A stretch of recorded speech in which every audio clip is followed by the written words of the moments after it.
Good morning to all of you. This is today's session of the Hindu newspaper analysis, which cover all events and issues which have national and international importance for civil services and other state pieces examination. So let's discuss all the issues. Today we will discuss mainly four issues. The first issue is what is vertical fiscal imbalance. The second issue, can Kerala access fund from the loss and damage fund? The third issue is should digital platform owners be held liable for user generated content? And fourth issue is related to Food Security Act. So let's discuss all the issues. What is vertical fiscal imbalance? The financial relationship between the union government and state in India is asymmetrical as in many other countries with a federal constitutional framework. India के अंदर union government और state के बीच में जो financial relationship है वो asymmetrical है। और इस तरह का फाइनेंशियल रिलेशनशिप उन सभी कंट्रीज में देखा जा सकता है जहाँ पर फेडरल कॉन्स्टिट्यूशनल फ्रेमवर्क है। As the 15th Finance Commission noted, states incur 61% of revenue expenditure but collect only 38% of the revenue receipt. 15th Finance Commission ने ये नोट किया है कि ओवरऑल रेवेन्यू रिसिप्ट का ओनली 38% स्टेट कलेक्ट कर पाते हैं, जबकि ओवरऑल रेवेन्यू एक्सपेंडिचर का 68% एक्सपेंडिचर स्टेट के द्वारा किया जाता है। In short, the ability of state to incur expenditure is dependent on transfer from the union government.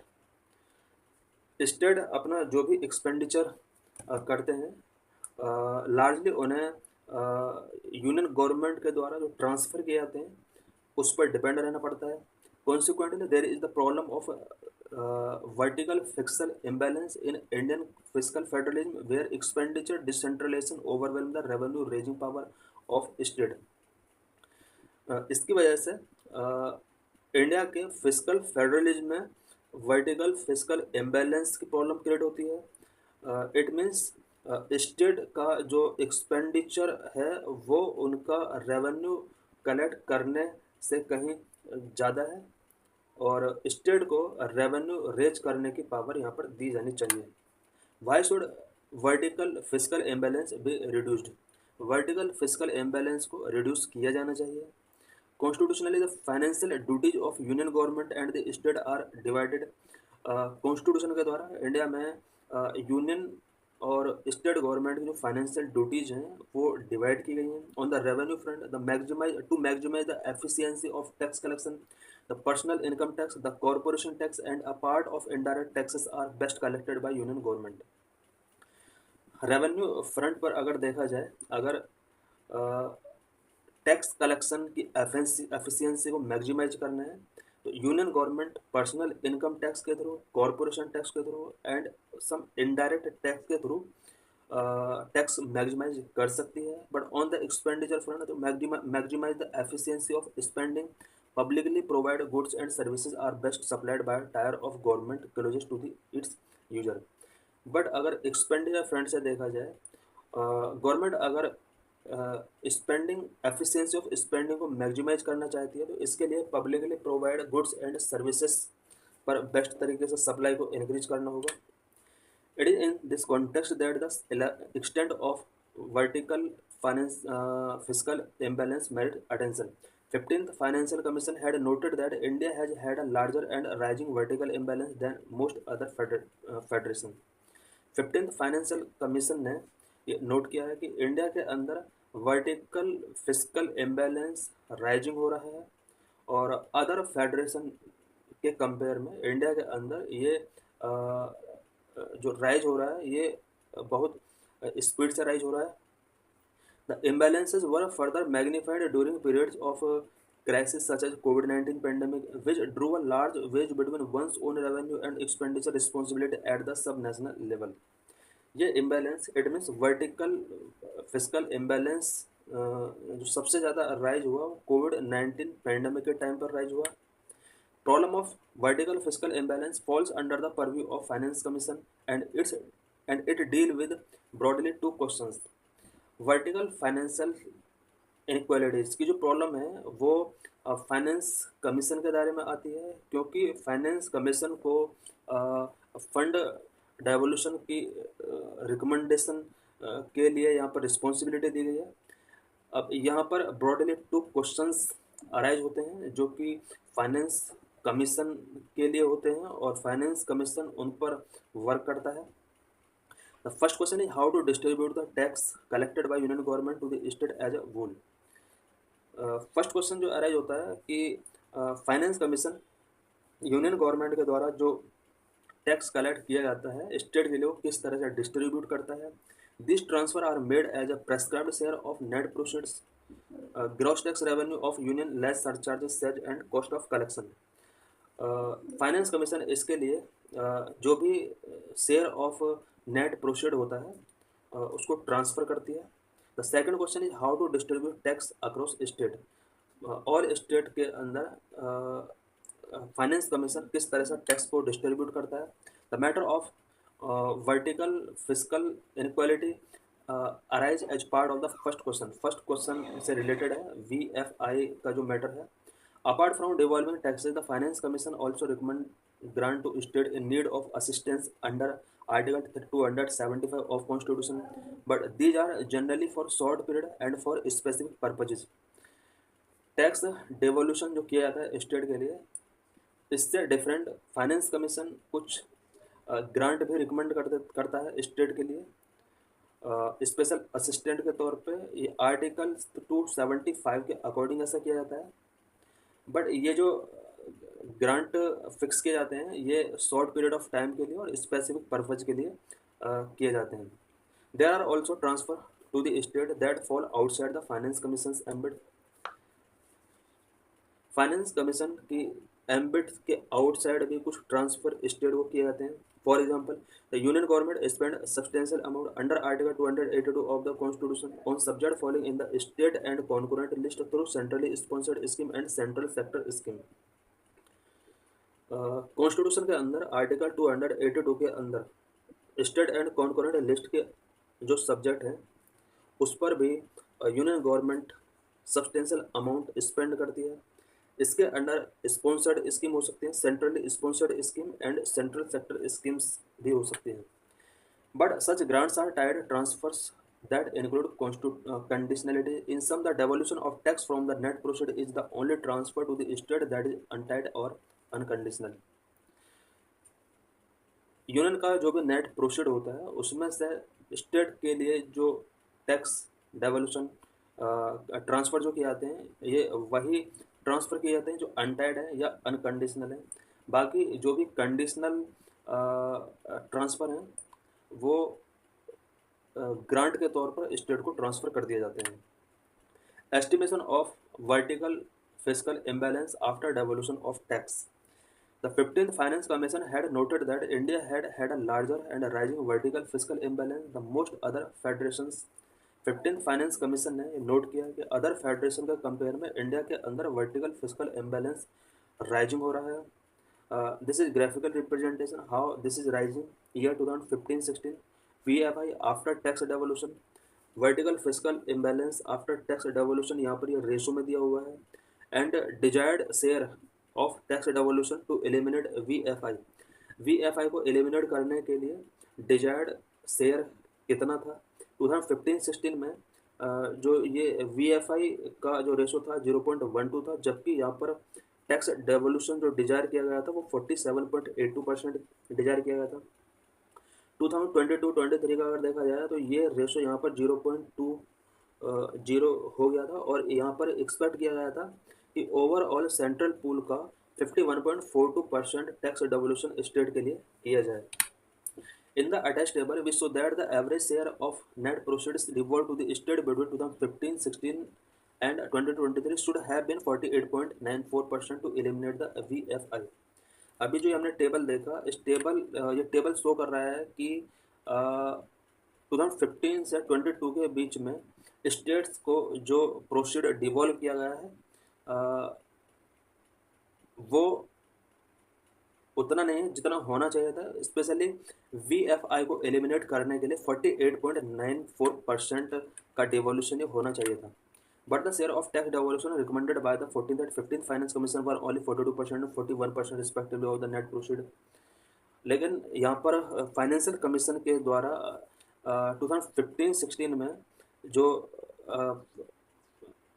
Tax devolution recommend किया गया था स्टेट के लिए 42% किया गया था।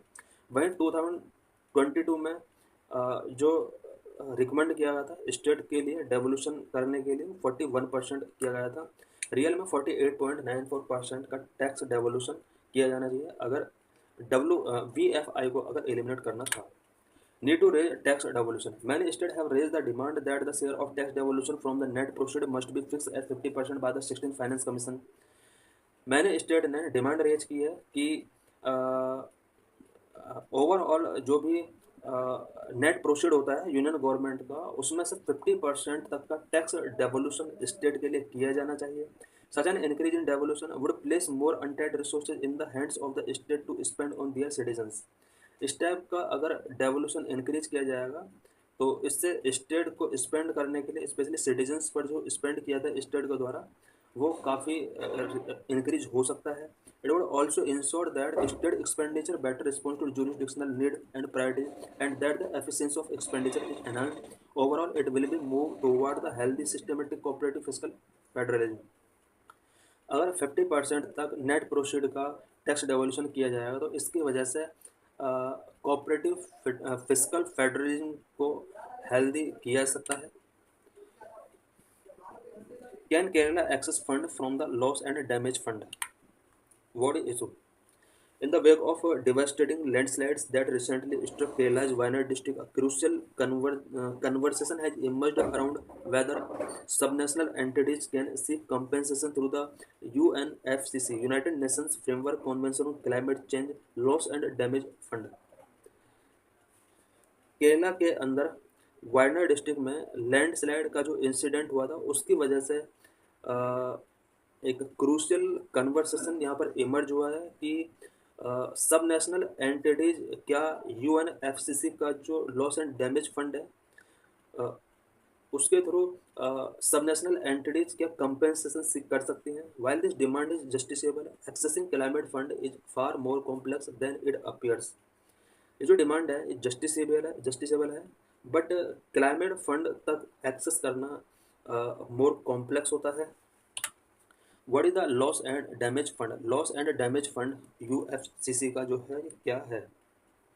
The loss and damage fund was establish at the 2022 UNFCCC conference in Egypt to provide financial support to region suffering both economic and non economic loss cause by climate change. Loss and damage fund LDF 2022 में UNFCCC का जो conference हुआ था Egypt के अंदर वहाँ पर इसको इस्टेब्लिश किया गया था। स्पेशली कुछ नेचुरल क्लाइमेट चेंज की वजह से सफरिंग रीजन्स को फाइनेंशियल सपोर्ट करने के लिए, अब ये सफरिंग इकोनॉमिक या नॉन इकोनॉमिक लॉस कुछ भी हो सकता है, इन्हें फाइनेंशियल सपोर्ट प्रोवाइड करने के लिए लॉस एंड डैमेज फंड यहाँ पर इस्टेब्लिश किया गया था।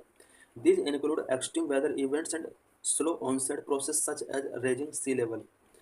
अब ये सफरिंग लॉस जो हो सकता है वो एक्सट्रीम वेदर इवेंट्स इसमें की वजह से भी हो सकता है और कुछ स्लो ऑनसेट प्रोसेस की वजह से जैसे राइजिंग सी लेवल इसकी वजह से जो लॉस होता है उसके लिए यहाँ पर कंपेंसेशन किया जा सकता है लॉस एंड डैमेज फंड के through. The loss and damage fund is overseen by governing board that determine how the funds resources are disbursed with the world bank serving as the interim trustee. Loss and damage fund governing board के द्वारा overseen किया जाता है। Governing board ही determine करता है कि fund resource का किस तरह से डिसबर्समेंट किया जाएगा। वर्ल्ड बैंक एक एंट्रीम ट्रस्टी है इसका। The board is currently developing mechanism to facilitate access to the funds resource including direct access, small grants and rapid disbursement options. Currently ये बोर्ड अपना मैकेनिज्म डेवलपिंग मैकेनिज्म तैयार कर रहा है। It means अपना mechanism जो भी है फंड रिसोर्स को फैसिलिटेट करने का उसको डेवलप कर रहा है और इसमें डायरेक्ट एक्सेस किस तरीके से किया सकता है फंड का, small grants, rapid disbursement options इससे रिलेटेड यहाँ पर मैकेनिज्म डेवलप किए जा रहे हैं. Despite its intended purpose, concerns persist that climate funds are often too slow to be accessible immediately after a disaster, particularly for local community at the sub-national level.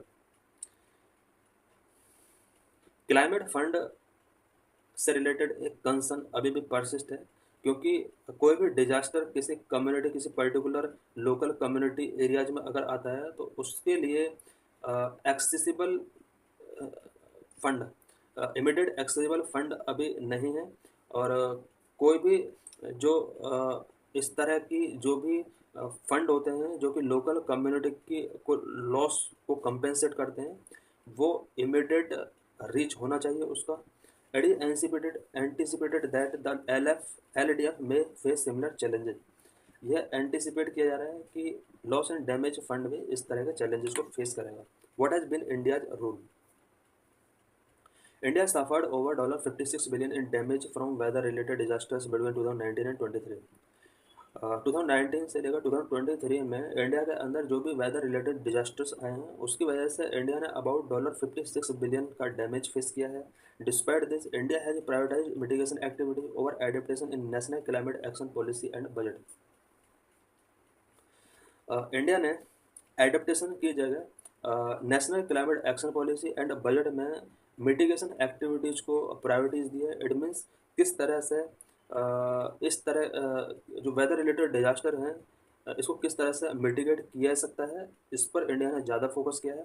This focus has lead to a subdued participation in loss and damage dialogue at COP meeting with certain regions in India being highly vulnerable to climate change. Active engagement in these dialogue could bring substantial benefit.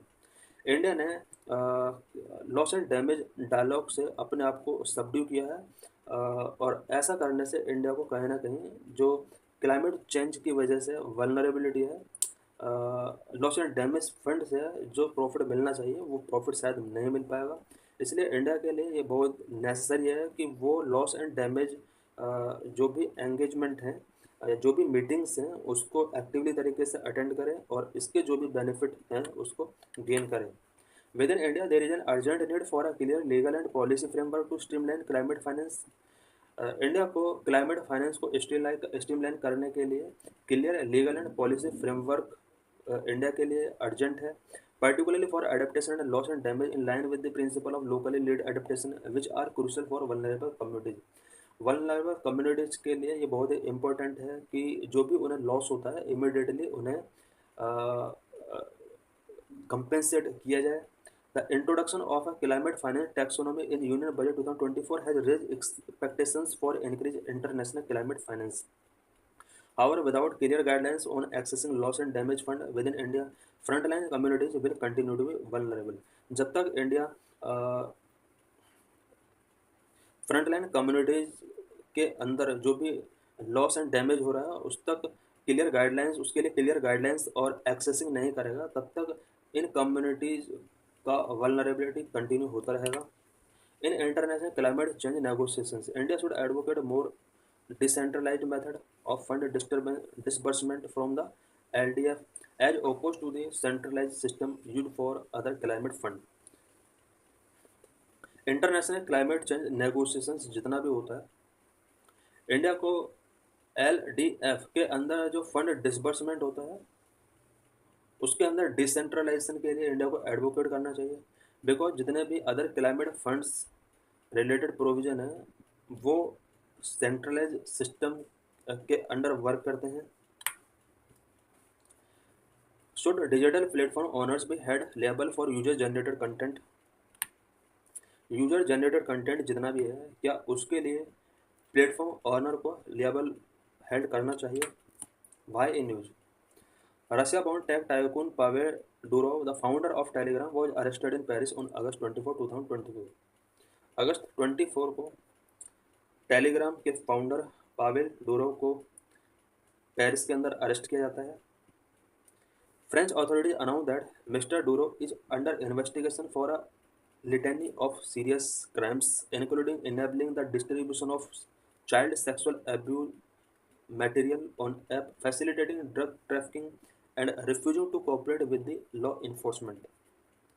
French authorities का कहना है कि इन्होंने mister डोरो को इसलिए arrest किया है कि कुछ सीरियस क्राइम्स का इन्वेस्टिगेशन किया जा सके, और इनके ऊपर कुछ एलिगेशन लगाए गए हैं कि इन्होंने इस ऐप के through child sexual abuse material distribute किया है, ड्रग ट्रैफिकिंग को फैसिलिटेट कर रहे हैं, और लॉ इन्फोर्समेंट के साथ कोऑपरेट करने के लिए इन्होंने रिफ्यूज किया है, इसलिए इन्होंने इसको अरेस्ट किया है। शुड डिजिटल प्लेटफॉर्म ओनर्स भी held liable for user generated content? क्या यूजर जनरेटेड कंटेंट के लिए डिजिटल प्लेटफॉर्म ओनर को लेबल हेल्ड किया जाना चाहिए? Any platform should not be held liable for user generated content as it merely act as an intermediary. कोई भी platform जो होता है वो एक इंटरमीडियरी का वर्क करता है, इसलिए उसका जो ओनर है उसको यूजर जनरेटेड कंटेंट के लिए लेबल डिक्लेयर नहीं किया जाना चाहिए। Privacy must also be preserved, meaning platform should avoid excessive monitoring और इंटरसेप्शन ऑफ यूजर कम्युनिकेशंस, क्योंकि यहाँ पर प्राइवेसी बहुत ही इम्पोर्टेंट है। बिकॉज अगर कंटेंट प्लेटफॉर्म का ओनर अगर कंटेंट तक पहुंचेगा, अगर यूजर जनरेटेड कंटेंट तक रीच करेगा, तो इससे पीपल का जो प्राइवेसी है वो ब्रेक होगा। इसलिए एक्सेसिव मॉनिटरिंग और इंटरसेप्शन ऑफ यूजर कम्युनिकेशंस को अवॉइड किया जाना चाहिए। For instance, when there was dissemination of misinformation on WhatsApp during election in India, the platform limited the ability to simultaneously forward message to multiple groups and reduce group sizes. एक solution के तौर पर ये किया जा सकता है, जैसे यहाँ पर एक एग्जांपल दिया हुआ है। इंडिया के अंदर जिस टाइम पर इलेक्शंस हो रहे थे, व्हाट्सएप पर बहुत ज़्यादा मिस इन्फॉर्मेशन डिसेमिनेट हो रहे थे। इसके लिए व्हाट्सएप ने कंटेंट को डिलीट नहीं किया या फिर किसी को लायबल डिक्लेयर नहीं किया, बल्कि व्हाट्सएप ने अपना जो ग्रुप मेंबरशिप था, total number of group membership, उसको रिड्यूस कर दिया, और सिमिल्टेनियसली मैसेज फॉरवर्डिंग का जो रोल था उसको लिमिट कर दिया। इट मीन्स उस टाइम पर मैसेज फॉरवर्ड करने का यहाँ पर एक लिमिटेशन सेट कर दिया, और साथ में मल्टीपल ग्रुप नंबर को यहाँ पर रिड्यूस कर दिया। Additionally, platforms should have compliance officers or designated representative to cooperate with law enforcement provided that due process is followed. Additionally, content जो ऑनर हैं, कंटेंट प्लेटफॉर्म जो ऑनर हैं, उनको compliance officer and designated representatives को यहाँ पर employ करना चाहिए, ताकि लॉ इन्फोर्समेंट के साथ कोऑपरेट किया जा सके और जो भी ड्यू प्रोसेस है उसको फॉलो किया जा सके। Ensuring such measures and establishing clear procedure protocols should be a key focus for messaging platform. Such measures, इस तरह के जो अभी हमने डिस्कस किए हैं, इस तरह के मेजर्स को इंश्योर किया जाना चाहिए एंड क्लियर प्रोसीजरल प्रोटोकॉल को इस्टेब्लिश किया जाना चाहिए, ताकि मैसेजिंग प्लेटफॉर्म पर मिस इन्फॉर्मेशन को ज़्यादा से ज़्यादा सोसाइटी के अंदर नहीं फैलाया जा सके। How social media is regulated in India? India के अंदर सोशल मीडिया किस तरह से रेगुलेट किया जाता है? Number one, information technology act 2000, IT act 2000 के नाम से भी जाना जाता है, इसके थ्रू इसको रेगुलेट किया जाता है। Number two, information technology intermediate guidelines and digital media ethics code rule 2022-21, इसके अकॉर्डिंग भी हमारे यहाँ पर सोशल मीडिया को रेगुलेट किया जाता है। Information Technology Act 2000, IT Act, it is the primary principal law that govern all areas of electronic communication including social media. IT Act 2000 ये प्रिंसिपल लॉ है इंडिया के अंदर, जो कि electronic communication including social media को govern करता है। Section 69A of IT Act 2000 empower government to block information from public access under specific conditions of interest of sovereignty and integrity of India, security of state, defense of India, friendly relation with foreign state, public order, and for preventing incitement to commission of any cognizable offense related to above.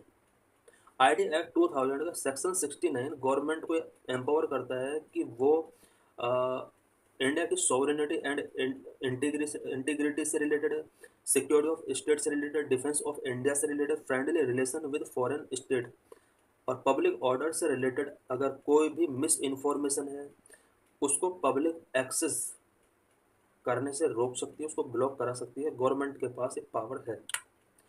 Section 79 of IT Act 2000 grant intermediaries like social media platform exemption from liability for third party information subject to certain conditions। IT Act 2000 का section 79 ये provision करता है कि intermediate जैसे social media platform जितना भी है वो किसी थर्ड पार्टी का जो इन्फॉर्मेशन है वो दे भी सकती है, नहीं भी दे सकती है।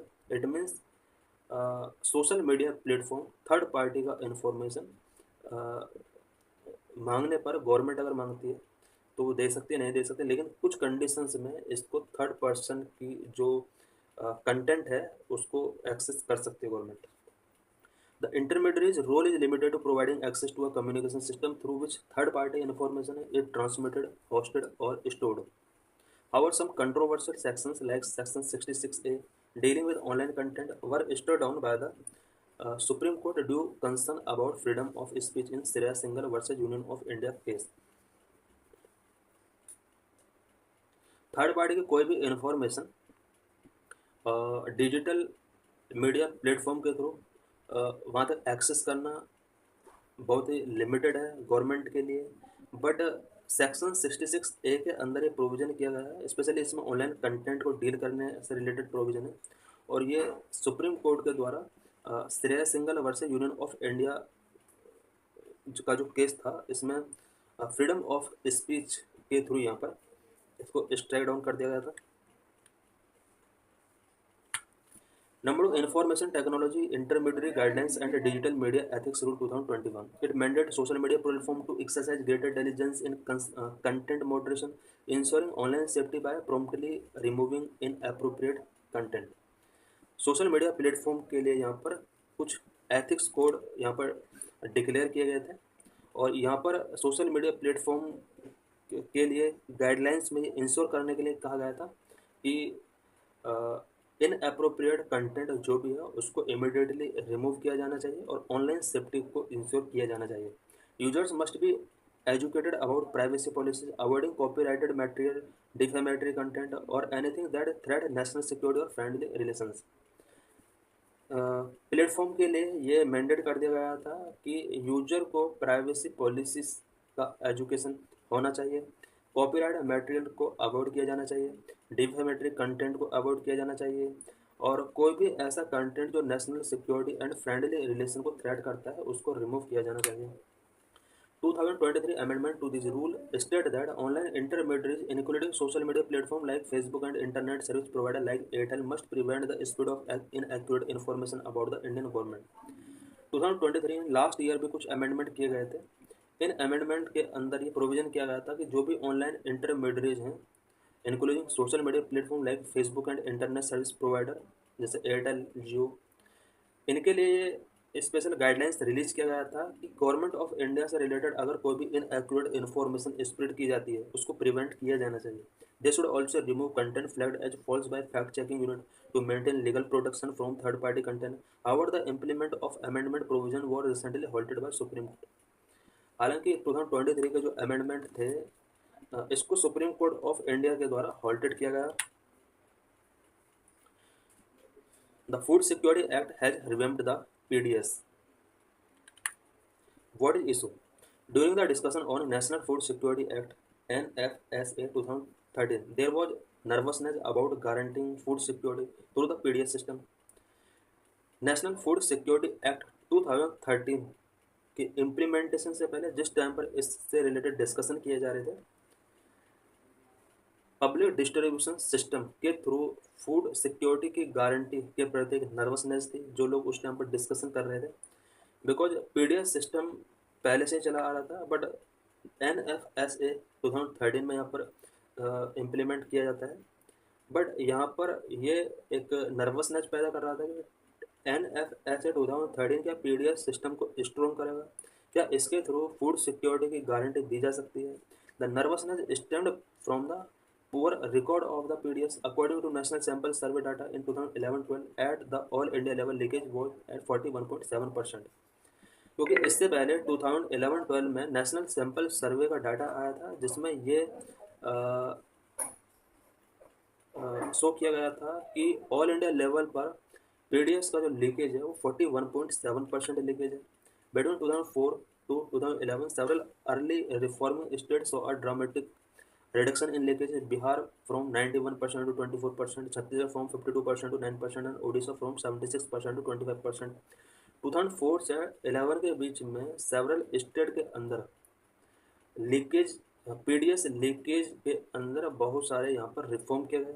बिहार के अंदर 2004 में जहाँ 91% पीडीएस का लीकेज होता था, वहीं पर अब 2011 में 24 पर आ गया। छत्तीसगढ़ 52% से 9% पर आ गया, एंड ओडिशा 76% से 25% पर आ गया। With the same package of PDS reform being mandated by the NFS act 2013, there was hope that more state could improve. इसके बाद national food security act 2013 pass किया जाता है, और ये ऐसा होप किया जाता है कि मोर स्टेट के अंदर भी अब इम्प्रूवमेंट होगा, स्पेशली जो लीकेज होता है पीडीएस का, वो लीकेज कम हो सकता है। The national sample survey household consumption expenditure survey is the first large scale nationally representative survey after the implementation of national food security act 2013, which suggest that PDS leakage were down to 22% in 2023। National food security act 2013 के implementation के बाद national national sample survey household consumption expenditure survey पहली बार कराया गया, और इसने ये यहाँ पर सजेस्ट किया कि पीडीएस लीकेज 2020 to 23 में 22% तक आ चुका है। Impact of national food security act on PDS coverage, या national food security act implement होने के बाद public distribution system coverage increase हुआ है, या क्या क्या पॉजिटिव इम्पैक्ट पीडीएस के ऊपर एनएफएसए का पड़ा है। One of the major PDS reform include in NFSA 2030 was an expansion of PDS coverage that was aimed at reducing exclusion errors.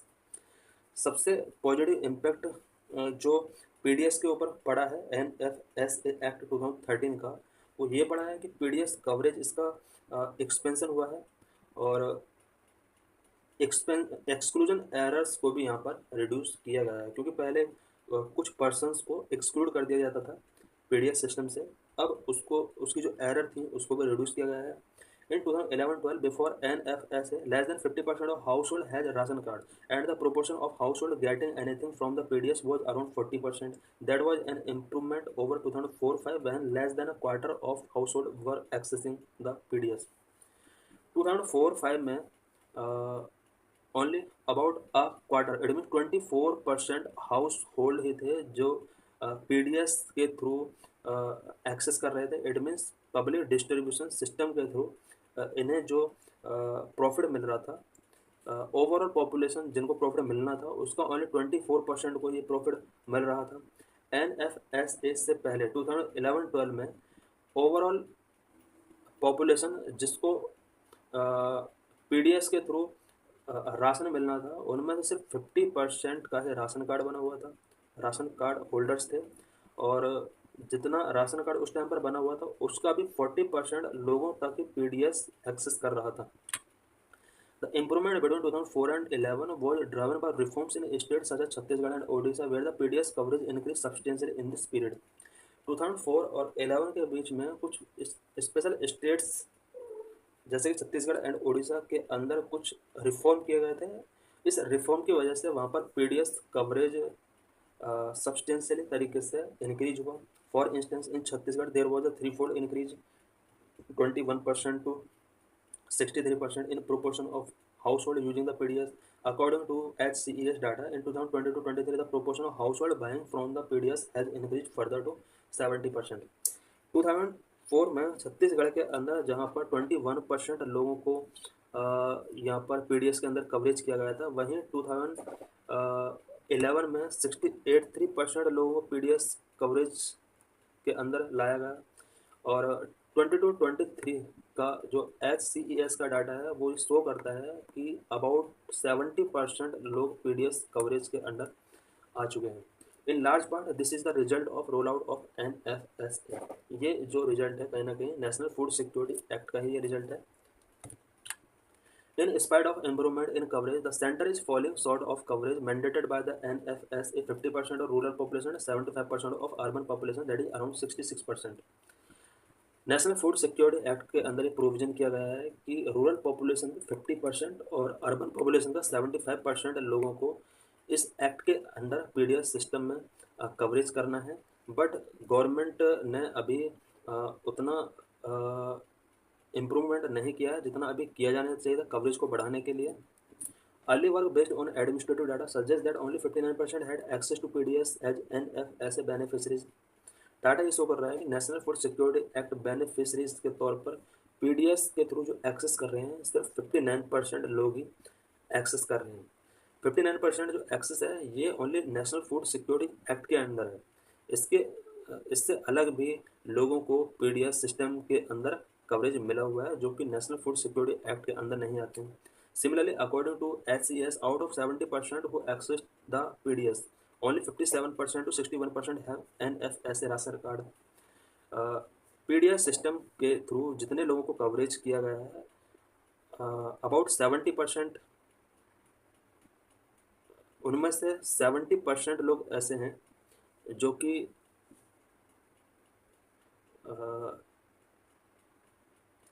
National food security act के अंदर उनका कवरेज किया गया है। इट मीन्स पीडीएस के अंदर और नेशनल फूड सिक्योरिटी एक्ट के अंदर जो कवरेज है वो डिफरेंट है। द रेस्ट रफली 10% are non national food security act beneficiaries. यहाँ पर जो हमने देखा कि पीडीएस सिस्टम के अंदर 70% और नेशनल फूड सिक्योरिटी एक्ट के अंदर 57 to 60% लोग कवर किए गए हैं। और ये जो 10% यहाँ पर लेज है नेशनल फूड सिक्योरिटी एक्ट के अंदर, ये नॉन एनएफएसए बेनिफिशरीज हैं। PDS reforms undertaken by early reforming state such as Chhattisgarh and Odisha include a reduction in PDS prices, door step delivery of food grains, digitization of records, deprivatizing management of PDS outlets by handing them over to panchayat and self-help groups. PDS reform कुछ state के द्वारा किए गए हैं जैसे Chhattisgarh and Odisha. इसमें PDS price में reduction किया गया है, door step delivery of food grain ये प्रोविजन किया गया है, डिजिटाइजेशन ऑफ रिकॉर्ड और पीडीएस मैनेजमेंट को डीप्राइवेटाइजेशन करके यहाँ पर पंचायती राज इंस्टीट्यूशन जो है पंचायत को ये रिस्पॉन्सिबिलिटी दी गई है एंड सेल्फ हेल्प ग्रुप को ये रिस्पॉन्सिबिलिटी दी गई है। पीडीएस सिस्टम यानी पब्लिक डिस्ट्रीब्यूशन सिस्टम की रिस्पॉन्सिबिलिटी यहाँ पर डाइवर्ट की है। This reform were incorporated in NFSA 2013 और ये जो रिफॉर्म है ये नेशनल फूड सिक्योरिटी एक्ट 2013 के अकॉर्डिंग किए गए हैं। As mentioned earlier by 2011-12, PDS leakage estimate in early reforming state has already crashed. Since then, more states with high leakage have managed to reduce them. According to SCS 2020-23, it was 9% in Rajasthan, 21% in Jharkhand, and 23% in Uttar Pradesh. HCES 2020-23 report के according जो leakage decrease हुआ है राजस्थान में 9% है, झारखंड के अंदर present में 21% अभी भी लीकेज है, यूपी के अंदर 23% अभी भी पीडीएस सिस्टम का लीकेज किया जाता है। मैंने believe that the integration of Aadhaar specially Aadhaar based biometric authentication lead to improvement in PDS. PDS में इम्प्रूवमेंट हुआ है स्पेशली इंटीग्रेशन ऑफ आधार की वजह से, और इसमें भी specially Aadhaar based biometric authentication जो होता है तो इसके थ्रू पीडीएस में काफ़ी इम्प्रूवमेंट देखा गया है। Conclusion, the PDS which is an instrument of social security policy guaranteeing of food security to many people. PDS India के अंदर मैनी पीपल को फूड सिक्योरिटी की गारंटी देता है। ड्यूरिंग कोविड-19 lockdown it formed the backbone of relief efforts along with the national rural employment guarantee act. कोविड-19 के time पर पीडीएस एक रिलीफ एफर्ट के तौर पर बैकबोन का काम कर रहा था, साथ में जो नरेगा था उसने भी बैकबोन का काम किया है। However, the PDS remains an endangered instrument of social policy, constantly subjected to innovation. PDS के अंदर कंटिन्यू इनोवेशन हो रहा है और ये कहीं ना कहीं एक endangered instrument of social policy के तौर पर देखा जा रहा है। These include cash transfer experiment, कुछ एरियाज में पीडीएस की जगह कैश ट्रांसफर एक्सपेरिमेंट किए जा रहे हैं। Door step delivery to people's home, door step delivery किया जा रहा है राशन का। एंड इम्पोजिंग अप्रोप्रिएट टेक्नोलॉजीज जैसे आधार बेस्ड बायोमेट्रिक ऑथेंटिकेशन स्टार्ट किया गया है। इसमें यह कहीं ना कहीं अप्रोप्रिएट टेक्नोलॉजीज का यूज किया जा रहा है Instead of expending energy on ill-conceived measures such as ongoing eKYC drive for PDS that can easily derail the PDS, scarce government capacity should be channeled to expediting the delayed census that is leading to the exclusion of over 100 million people. Ill considered measures लेने की जगह government को इल considered measures में जैसे KYC drive for PDS, इसकी जगह government of India को capacity building पर फोकस करना चाहिए और डिलेड सेंसस जो है उसको टाइमली अप कराना चाहिए. Other demand such as the inclusion of more nutritious items such as pulses and edible oil remain relevant. Other demand लोगों की ये भी है कि PDS के अंडर कुछ nutritious items such as pulses and edible oil को भी ऐड किया जाना चाहिए.